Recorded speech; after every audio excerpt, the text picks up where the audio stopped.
Good morning one and all. Now in today's class we'll be studying about the branches of classical theory, bureaucracy, benefits. Now in previous class we had studied the features of bureaucracy. Now in today's class we'll be studying about the benefits of bureaucracy. In that the first one is consistency in employee behavior. Means what? Now the organization will form certain rules and regulation, and it is required that all the employees should follow those rules and regulation. Okay, and consistency in employee behavior. Consistency in employee behavior means what? Whatever are the how the employee behaves in the organization, he should behave in a good manner only. Like many a times when we classify the behavior of employees, there can be good behavior people also or bad behavior people also. Now it is very easy to turn a good behavior into a bad behavior person, but it is very difficult for a bad behavior person to turn into a good behavior. So always there should be a consistency in the behavior of the employees. Means all the employees should behave in a proper manner, in a good manner. Okay, and whatever are the rules and regulations framed by the organization, it is required that the employee should try to follow those rules and regulation. Like for example, I'll give you that. Now imagine that there is one supervisor and one subordinate. Now supervisor will give some orders and instruction to the subordinate. When supervisor is giving the orders and instruction to the subordinate should listen to that and follow those orders and instruction. He should not go against the supervisor, or he should not try to back answer his boss or back answer his supervisor. Okay, means this shows that his behavior is not proper. So there should be a consistency in the behavior of the employees. Means whatever are the orders and instruction given by the boss, or whatever are the orders and instruction given by the supervisor, it is required that the employee should try to follow those orders and instructions. Okay, they should not go against the orders and instruction given by their boss or supervisor. Then next one, no scope for overlapping. Overlapping means what? Okay, there is no scope for overlapping of responsibility, because what happens now in the organization, there are many employees are there, many departmental managers and workers are there. So it is required that whatever work is been given to one individual, he'll be knowing whatever work is given to him. Okay, there is no overlapping of responsibility. Means each and every individual will be allocated with different tasks and different work. So they will be knowing that whatever task or whatever work is given to them, they have to do or complete that work. And other employees also, whatever task or work is given to them, they need to complete that work. So there is no whatever responsibility are there, that is no overlapping. Means double responsibility will not be given to them. It will be fixed that if a person has to do the marketing work, that related work will be given to him. If a worker has to undertake the production activities, then that work will be given to him. If a person has to do HR work, whatever related work is been given. So there is no scope for overlapping of work or responsibilities. The next one is specialization. Now each and every work will be divided on the basis of specialization. Specialization means what? It will be classified into different work or different unit. Like how the different specializations are there, no? HR, finance, marketing, production. Based on how the category of work will be there, like that way the work will be divided based on the respective specialization.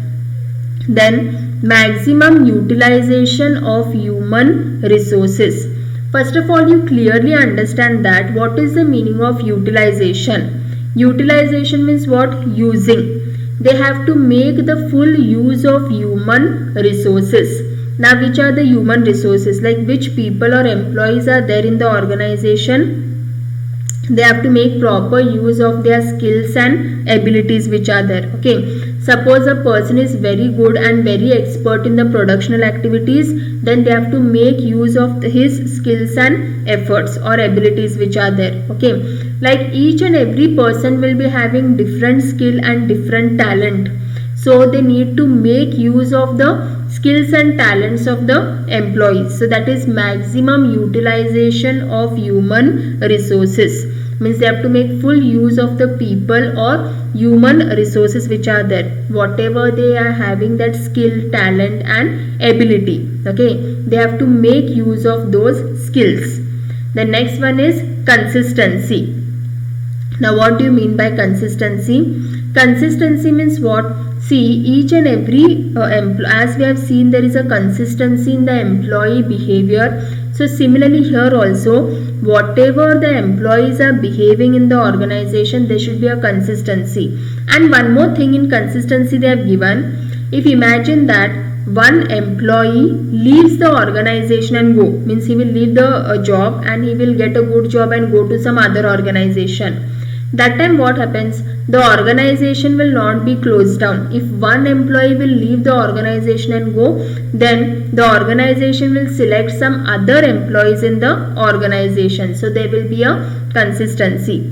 So these are the benefits of bureaucracy. That is just briefly we can see consistency in employee behavior means how the employees will behave in the organization, and whatever rules and regulations have been there in the organization, it is required that the employee should try to follow those rules and regulation, and there is no scope for overlapping. Okay, like overlapping means what? Like many work or many responsibilities will be given at a time. Okay, because it will be specified that each and every individual will be allocated with whatever respective work is there. So it is required that they have to do or complete that particular work.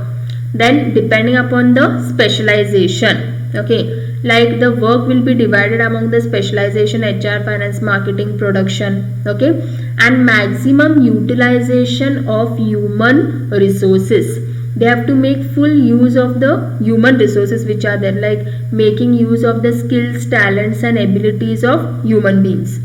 And consistency, there will be consistency in the organization, means what? Like if one employee will leave the organization and go, the company cannot be closed down. Again they will try to select the new employees.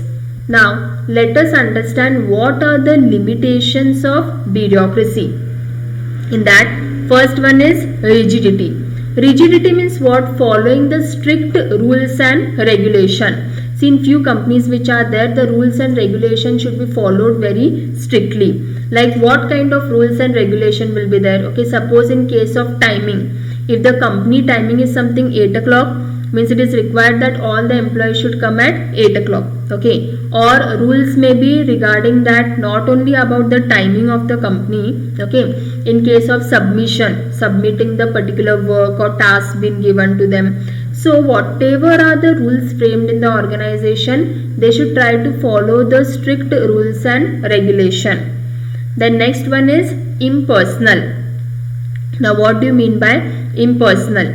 Impersonal means what? Now here all the employees may not follow the strict rules and regulation. So kind of the punishment can be given to the employees.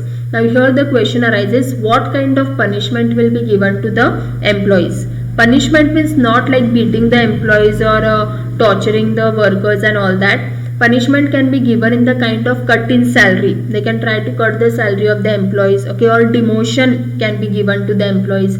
Demotion means what? If the workers are working at the high level position, they can be brought in the lower level position. That is a impersonal. The next one is threat to the objectives. Now whatever are the objectives framed in the organization, okay, they will form a threat to that. Okay, threat to the objective means what? Not following the objectives or goals of the organization.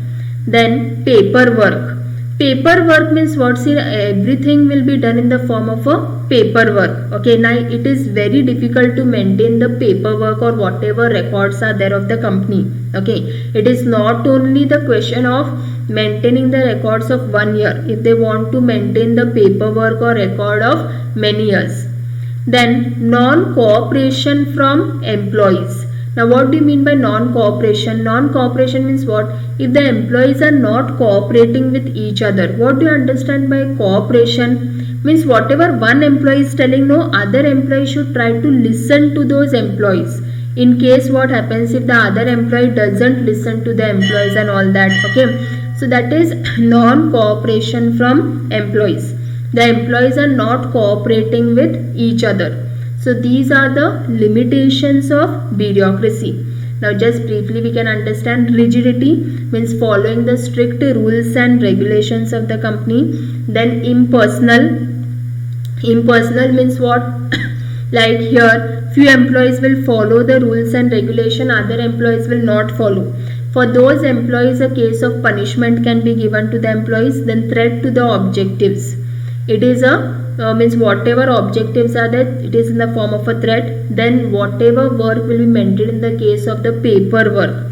It is very difficult to keep the record of 1 year, 2 years. Then non-cooperation from employees. If the employees are not cooperating with each other, not cooperating means what? Whatever one employee is telling, the other employee may not listen to that. Okay, so these are the benefits and limitations of bureaucracy. Thank you.